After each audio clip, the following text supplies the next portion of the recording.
to the Influencer Marketing Blueprint, where we teach e-commerce brands the three-step formula that drives revenue, not just likes. I'm Cody Whittick. And I'm Taylor Lagasse, and we're here to guide you to influencer marketing success. Let's get started.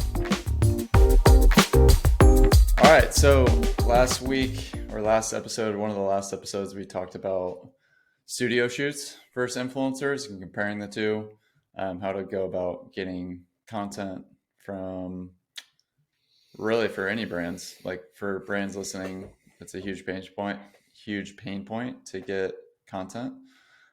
So today we're looking at another way that you can get content and comparing that to influencers, which would be UGC platforms, and how our strategy, or just simply looking at influencer marketing as a pool of people that you can go after to get content, looking at that and comparing the two to a UGC platform. So let's define UGC.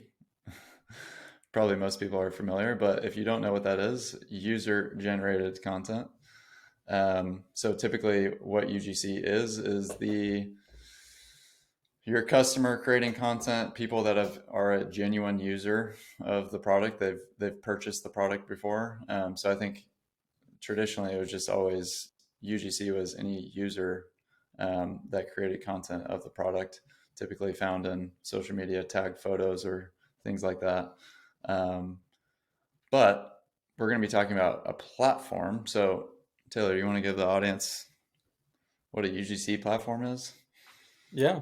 A marketplace, a transactional marketplace where brands can go to supposedly have vetted people that are able to create content. For those that are not watching video, quotes around vetted. Where brands, obviously creative is king. Brands can go and get people to create content for the brand.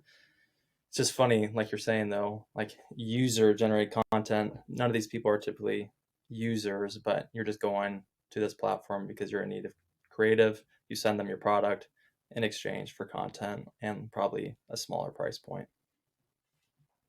So when you say supposedly vetted, what do you mean? I give this example way too often, roasting my fiance, but like my fiance is on these UGC platforms, right? Because I'm just telling her there's so much free money to be made on these things, regardless of how much talent or what kind of professional you are at creating video content. And it's not a slight to Madison, my fiance, at all, but listen, she didn't go to school for this. It's just, hey, anybody that's literally willing to take the time to create a video that is somewhat articulate and can show a little bit of charisma and fake it till you make it in that video about your love for the product can make some money in this marketplace in the current landscape. So that's what I mean by supposedly. Are they really professional content creators? That word professional is getting quite diluted. Well, I mean, you're probably just speaking to how desperate these platforms got created out of people's desperation for content, right? And some sort of solution that I think people were savvy to the marketplace or savvy to just e-commerce in general, that brands were constantly asking their customers or friends and family, and there had to be people interested in getting products, and shooting content about it, or brands themselves found themselves with certain customers that end up creating a ton of content. Certainly I remember my days at Kalo, there weren't UGC creators like you see in profile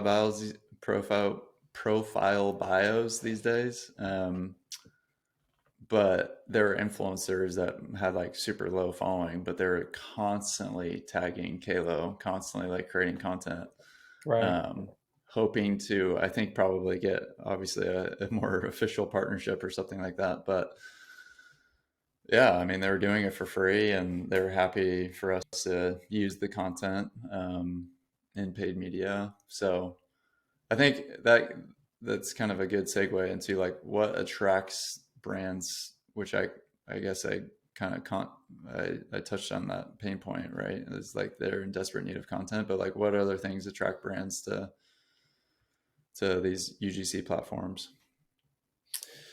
Outside of creative, You might have to educate me. That's the only thing I really can think of is just a cost-effective route to source creative. If there's anything else, I don't really see many other benefits. But when there's cheap creative, it's it's going to get you cheap production at the end of the day and cheap results. Um, but we're Yeah. going to go down a little bit of a rabbit hole here Yeah. today. Yeah, getting into the mind of brand owners, I think it's a clear I know what I'm getting back, which is Mm, safe, right? When um just like the regardless amount of like content, the type of well, content type thing. yeah, or you're you're never sure of like the complete like the quality of the content because we've certainly had inbound leads, people of, you know, or even if they never became clients, but just people on the phone that have told us, hey, we're using Billo, we're using, you know, other UGC platforms, and it's been disappointing. So we've certainly heard that before, or we've heard the opposite, like it's been great, but um, you know what you're getting in terms of like I send out my product, I'm gonna get a piece of UGC at the very least, whether it's good or bad. I'm Right. getting this back. So like it's scripted, you know, like you're gonna get these talking points. Um, and I think I would say like another huge thing is like we hear people say all the time, like, I don't care about their social audience. I just want the content. Or I don't care Right. about like organic metrics, which we would agree with to a certain extent. So I think that's what I'm sure, you know, the UGC platforms hear that all the time of like, um, I know some kind of feature maybe posting on social, but for the most part, it's just product in exchange for content. And most of the Right. time, you know, the people that we're talking about, they're leveraging that within paid media. Yeah. Yeah. I mean, I think you're nailing it too. Like it's just all inauthentic. We say it all the time, but I mean, UGC platforms at the end of the day, it's just creating this fraudulent ecosystem around your brand and product where everybody that's actually creating content and talking about your product isn't a genuine lover of your product. So who actually like really does? Yeah, so I mean, let's get into like so one platform, for example, is $89, $90 per video. $89 was, man, it's marketing right there, man. You just think it's cheaper, but it's really 90 after taxes. That stuff gets you, man. It's tricky. I was Be like, careful where? out there, I was folks. like, where is it going with this? 89.99. um, that's how they get you, man. Anyways, not speaking from personal experience or anything, but Mm. yeah, $89 per video.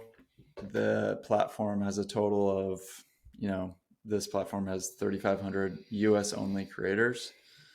Um, so, and when we say creator, I mean, Taylor, you already touched on this, right? Is like, that's a very loose term. They're basically saying, because creators are often interchangeable with influencers. But I think let's actually make this clear. Like they're just creating the content, but they're not creators in terms of they do this all day long.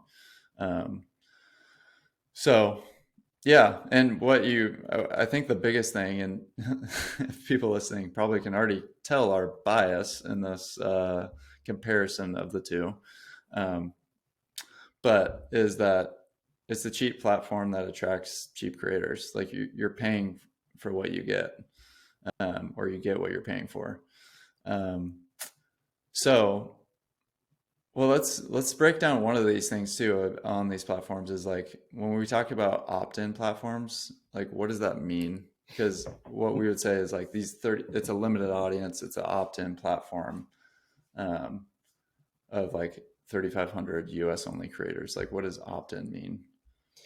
Is this just like they're like vetting, people that are looking to be a part of their ecosystem of creators, and then they allow them in based on their video content Right. creation ability that they're getting a gauge of? I Yeah, mean, exactly. yeah, I mean, for when, again, I just wanted Madison to go through this process so I can see the step by step too. But like literally just submit one video or something along those lines to the platform for them to get a, judgment call on their ability to create video content, for them to capture it, for them to hit talking points. But like you're saying, calling them professional content creators is a pretty loose term. Um, yeah. So, and that's what an opt-in would be. Yeah, what we've like an actual quote that I've seen like on websites is essentially they're freelance commercial makers. Um, if that's like not the most representative statement of inauthentic, then I don't know what is. And I think especially like even other influencer agencies that have maybe a roster or anything like that, like opt-in, meaning like they're the gatekeepers. They're only allowing certain people. So when you approach them or approach these UGC platforms, they're not finding the best people on behalf of your brand or true brand advocates, or they're not finding the best influencers. If this was an influencer agency, they're only limited to who they represent or who's in their platform that's agreed to the deal. Like these UGC platforms are opting in to say, yes, when I receive a free product, I'm going to post content about it. Otherwise, there's going to be consequences, I'm sure. Because otherwise, that would just get used and abused all day long. Right. Um, you know, probably the consequence being you don't get paid, but you got a free product out of it. Yeah. Get kicked off the platform moving forward. Exactly. So um, I think, well, let's just compare price points, right? Like I think we touched on this last time with seeding and sending out products, especially for most brands that have pretty decent cogs. Like we're not talking sending out a sauna or sending out a really expensive watches, even like sometimes like these over $100 um, MSRP, like their cogs are really reasonable. Um, so for most people, like I guess comparing, if you can paint the example of like, even when you hear $89 per video, you're like, how am I going to get cheaper than that? Um, do you want to just speak to those differences between seeding Yeah. and the UGC platform? Like we've said in previous episodes, for every 100 products you send out, right, you can expect 30 influencers posting 60 to 90 unique assets per round. So 100 products, let's just average out 60 to 90 assets at 75. If your cogs are $50, right? $50 times 100 products, that's 5,000. Again, $75, 75 assets between 60 and 90. $5,000 divided by 75 assets, you're looking at $66 per unique video asset. That's $50 cogs, right? Like, Mm-hmm. so it's still less than 2/3 of the price point of the UGC platform on a per asset basis. And it's genuine, it's authentic, it's done by professional content creators in every line of that word and what it means. All of the above. We're not biased though, but yeah, yeah. How else would you add to that though?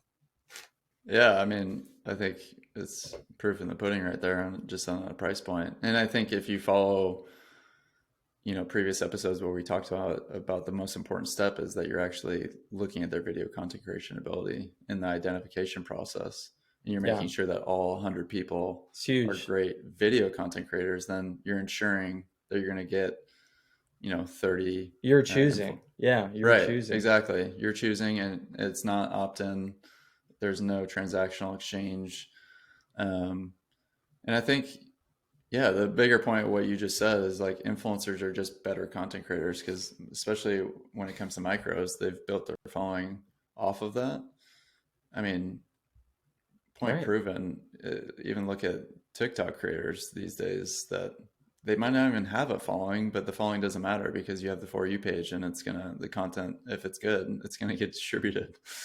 Um, but even then, like the distribution is, these brands that are coming to the UGC platforms don't really necessarily care about organic distribution. Um, but Yeah. it's got to be about the content creation ability, number one. But that kind of brings up a good point though, too, because I think, yes, we would say video content creation ability is number one, but and the social distribution is not entirely meaningless, but it's lower on the totem pole in terms of importance It's a distant compared to number what. two. Yeah, exactly. But what I would say is like, don't throw the baby out with the bathwater. Um, like just because you're just because you don't care about the organic distribution. I think the advantages of seeding is like we're yes getting the content, and the content is the main value add, but the social audience is like the bonus. And again, like you never know what's going to hit, and if you're going to leverage these people within on the affiliate, like all this stuff is gravy. Right. And if you're going to tap on people to get UGC, you might as well have them have a social audience as well, because that's just going to be added value um, that gets posted to their social audience. And yes, without tracking, we don't know who saw and who ended up Right. Googling your brand later and stuff like that. Like it's a mystery. Obviously, the algorithms are a complete crapshoot, to be honest, but it can't just be entirely meaningless, like we've said before. So I get the notion of, yeah, I just want the content. We would agree with you to a certain extent, For right? sure. Um, For sure. And even if let's just say organic distribution doesn't mean anything, like especially if this creative is being used for social advertising, like again, proofs in the pudding. These influencers have proven to create content on the platforms they're looking to advertise on. Wouldn't if it's cheaper, wouldn't you want to tap on the people that are creating content on the platforms you're looking to advertise on that have worked organically? Like if you want some sort of proof in the pudding, there it is as well. These UGC creators have not proven to do it. And if they were good at creating content on the platforms you're looking to advertise on, wouldn't you think they'd have a following? right. So Yeah.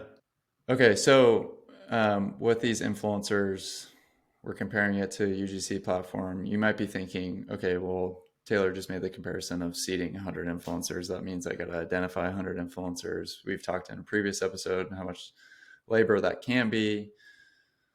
Can I just go to the UGC platform and just deal with one creator and get one piece of creative, pay $90 and call it a day? Yes, you can. um, I think, and we've told clients this, and even just inbound leads, is just like we would never really tell people to not use these UGC platforms, because we would say more creative the better, and we're going to throw it all onto Facebook anyways, um, and we're wrong all the time. So maybe this content will work, but the only hesitation that we would say is amidst others that we've brought up in terms of the comparing the two is, yeah, where's the best allotment of your resources, right? Like you might think that this one, creator, UGC creator is going to be pretty simple, no, not a ton of time. But as soon as that creator comes back with, she said your brand name wrong, or he had the product upside down, you're going to have edits, and it's going to take way more time than you think. Is it going to be less time than identifying 100 influencers? Maybe. But again, like what's going to be the best system to produce the outcome that you desire, which is great quality UGC that you can leverage within paid media most of the time. We would say influencers is the best place to start building that. Even if you start small, even if it's not 100 influencers to start, but it's 10, it's 20. Um, that's the pool of people that are creating the best content. So let's start investing in those resources. Again, not to say that you can't tap on these UGC platforms occasionally. To kind of just go to my first point is like more content, the better. Happy to play with it.